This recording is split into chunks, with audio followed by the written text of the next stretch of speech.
আমার প্রিয় class 12 HS এর ছাত্রছাত্রীরা, তোমাদের উচ্চ মাধ্যমিকের খুবই গুরুত্বপূর্ণ একটি বিষয় হলো কেমিস্ট্রি। আজ আমি তোমাদের কাছে নিয়ে এসেছি প্রশ্নমান 2 মার্কসের ইম্পর্টেন্ট প্রশ্নগুলি। এইগুলোই যে তোমাদের আসবে তা কিন্তু নয়, কিন্তু এই ধরনের প্রশ্নই সাধারণত এসে থাকে। তোমরা এই প্রশ্নগুলি অতি অবশ্যই রেডি করো এবং এর সঙ্গে তোমাদের বইয়ের ইউনিটের শেষে দেখবে যে PYQ অর্থাৎ লাস্ট ইয়ার্স কোয়েশ্চেন্স রয়েছে, সেগুলো কিন্তু অতি অবশ্যই রেডি করে যাও, কারণ আমাদের আগের বছরের প্রশ্ন থেকেও কিন্তু অনেক সময় প্রশ্ন এসে থাকে। বিশেষ করে তোমাদের উচ্চ মাধ্যমিক 2014-15 থেকে যদি 2024 অবধি তোমরা প্রশ্ন রেডি করে যাও, সেখান থেকে তোমরা কমন পাবেই এবং ওই ধরনের প্রশ্নই এসে থাকে। এছাড়া আমি তোমাদের দিচ্ছি খুবই গুরুত্বপূর্ণ প্রশ্নগুলি। ভিডিওটি ভালো লাগলে, এতটুকু উপকারে এলে একটা লাইক করে দিও, বন্ধুদের শেয়ার করে দিও। তুমি চ্যানেলে নতুন হলে চ্যানেলটি সাবস্ক্রাইবের সঙ্গে বেল আইকনটা প্রেস করে দিয়ে অল নোটিফিকেশন অন করে দিও, যাতে আমার ভিডিও তোমার কাছে সব থেকে প্রথমে গিয়ে পৌঁছয়।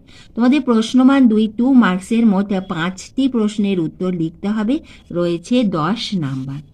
প্রথম প্রশ্ন, বাফার দ্রবণ কাকে বলে? একটি আম্লিক অথবা একটি ক্ষারীয় বাফার দ্রবণের উদাহরণ দাও। একটি অনুদ্বায়ী দ্রবণের 12.2% W/W জলীয় দ্রবণের বাষ্পচাপ 100 ডিগ্রি সেন্টিগ্রেড উষ্ণতায় 746.6 মিলিমিটার Hg হলে দ্রাবের আণব ভর অর্থাৎ মোলার মাস গণনা করো। তোমাদের এই ধরনের প্রশ্ন আসতে পারে, সংখ্যাটা হয়তো তোমাদের চেঞ্জ করিয়ে দেওয়া হবে। পরের প্রশ্ন, 9.35 গ্রাম বেঞ্জিনে একটি দ্রাবে 0.315 গ্রাম দ্রবীভূত করলে বেঞ্জিনের হিমাঙ্ক 2.35 কে অবনমিত হয়। দ্রাবটির আণবিক ভর অর্থাৎ মোলার মাস গণনা করো। নেক্সট কোয়েশ্চেন, নিম্নলিখিত তড়িৎ কোষটির অর্ধকোষ বিক্রিয়াগুলি ও মোট কোষ বিক্রিয়াটি লেখো। এখানে একটি তড়িৎ কোষ আমাদের দেওয়া রয়েছে, সেটি তোমরা দেখে নাও এবং এইভাবে কিন্তু আমাদের বিক্রিয়া, অর্ধকোষ এবং মোট কোষ বিক্রিয়া যে বলা হয়েছে এইগুলো কিন্তু এসে থাকে, প্র্যাকটিস করে যেও। অনুদ্বায়ী দ্রাবের উপস্থিতিতে কোনো তরলের বাষ্পচাপের পরিবর্তনের প্রকৃতি কারণ সহ ব্যাখ্যা করো।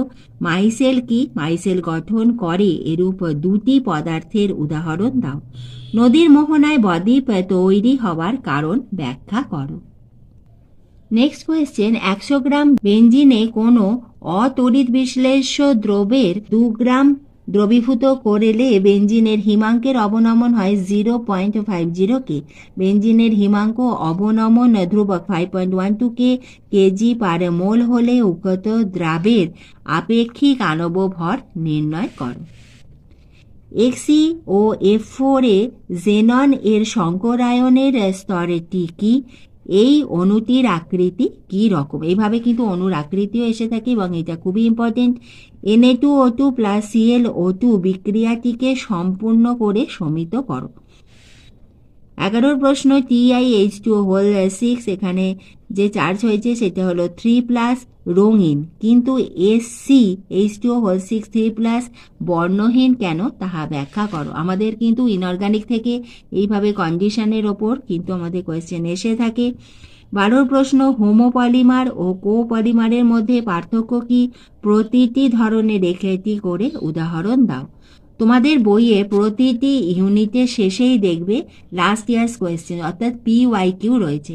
তোমরা কিন্তু ওই কোয়েশ্চেনগুলো অতি অবশ্যই রেডি করে যেও, কারণ ওই ধরনের প্রশ্ন এসে থাকে, অনেক সময় ওখান থেকেও তোমরা কমন পেয়ে যেতে পারো।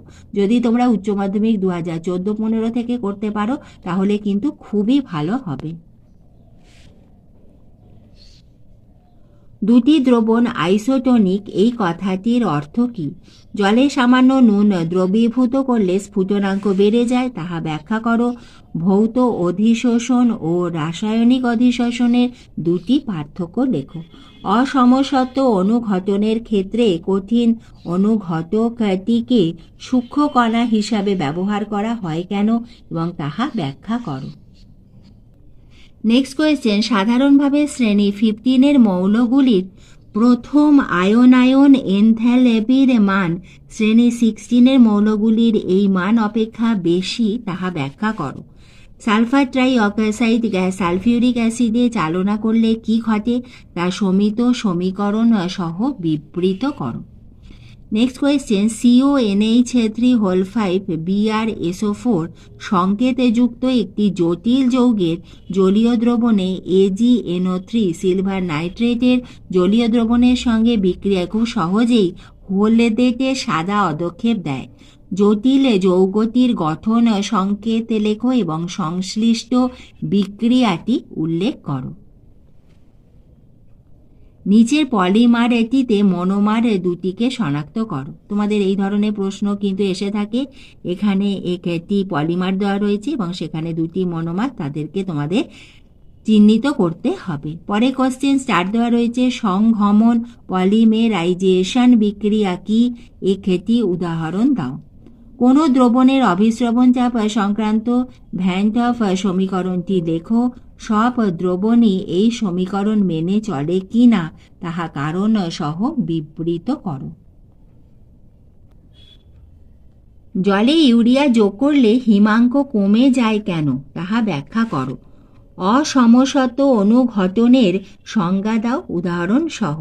একটি ইউনল পরিপূর্ণভাবে FeOH3 সল দ্বারা ভর্তি করা হলো এবং দুটি বাহুর প্রত্যেকটিতে PT অর্থাৎ প্লাটিনাম তড়িৎদ্বার নিমজ্জিত করে বিভব প্রভেদ প্রয়োগ করা হলো।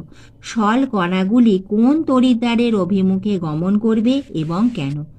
রাসায়নিকভাবে HN3 ও NH3 এর মধ্যে কিভাবে পার্থক্য নিরূপণ করবে?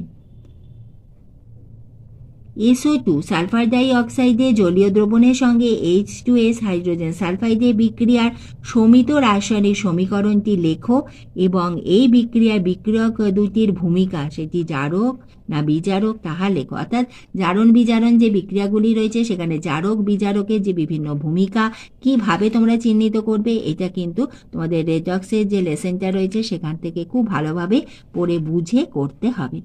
পরের প্রশ্ন, থার্ড ব্র্যাকেটের মধ্যে CuNH3 2+ আয়নটি রঙিন কিন্তু CuCN6 3- আয়নটি বর্ণহীন কেন? এর আগেও আমরা এই ধরনের যে কেন কালার এটা রয়েছে এবং এটা কেন কালারলেস তার উপর কিন্তু আমরা প্রশ্ন দেখেছি। টেরিলিনের মনোমার একক দুটি কি কি? টেরিলিনের পুনরাবৃত্ত এককটি লেখো। সাদা ফসফরাসকে কস্টিক সোডা দ্রবণ সহযোগে ফোটালে কি ঘটে সমিত সমীকরণ সহ লেখো। Next question, CONH3 Cl2 third ব্র্যাকেটের বাইরে Cl ক্লোরিন এর কতগুলি সমাবয়ব অর্থাৎ আইসোমার সম্ভব সেগুলির গঠন আঁকো। অর্থাৎ সমাবয়বের ওপর আমাদের আইসোমারের ওপর আমাদের কোয়েশ্চেন আসছে, কি ধরনের প্রশ্ন আছে সেটা দেখতে হবে। এই প্রশ্নগুলোই যে আসবে তা নয়, এগুলো হলো ইম্পর্টেন্ট টপিকস। এরপরে হলো তোমাদের চাপ স্থির রেখে উষ্ণতা বৃদ্ধি করলে তরল দ্রাবকে গ্যাসের দ্রাব্যতা পরিবর্তিত হয়। কি পরিবর্তন হয় বিবৃত করো এবং কেন হয়? সাধারণ অবস্থায় ইউরিয়াকে জলে দ্রবীভূত করলে বাষ্পচাপের অবনমন ঘটে কেন? প্রকৃত দ্রবণে কণাগুলি অর্ধভেদ্য পর্দা ভেদ করতে পারে কিন্তু কলয়েডীয় দ্রবণের কণাগুলি পারে না কেন তাহা ব্যাখ্যা করো। রাসায়নিক অধিশোষণ কি? একটি উদাহরণ সহ ব্যাখ্যা করো। এবং 36 প্রশ্ন, সালফার ডাই অক্সাইডে জলীয় দ্রবণে ক্লোরিন গ্যাস চালনা করলে কি ঘটে সমিত রাসায়নিক সমীকরণ সহ লেখো। তাহলে আজ আমি তোমাদের প্রশ্নমান 2 মার্কসের ইম্পর্টেন্ট প্রশ্নগুলি দিলাম। অতি অবশ্যই তোমরা এর সঙ্গে 2014-15 থেকে 2024 অবধি যদি প্রশ্নগুলি সলভ করতে পারো তাহলে কিন্তু তোমাদের 80% নাম্বার কিন্তু তোমরা পাবেই। এইভাবে আমি তোমাদের ভিডিও দিতেই থাকবো। ভিডিওটি এতটুকু ভালো লাগলে একটা লাইক করে দিও, বন্ধুদের শেয়ার করে দিও। তোমাদের প্রত্যেকের পরীক্ষা খুব ভালো হবে। তোমাদের সবার জন্য আমি এবং আমাদের সকলের চ্যানেল স্টাডি ফর এডুকেশনের পক্ষ থেকে রইল বেস্ট অফ লাক।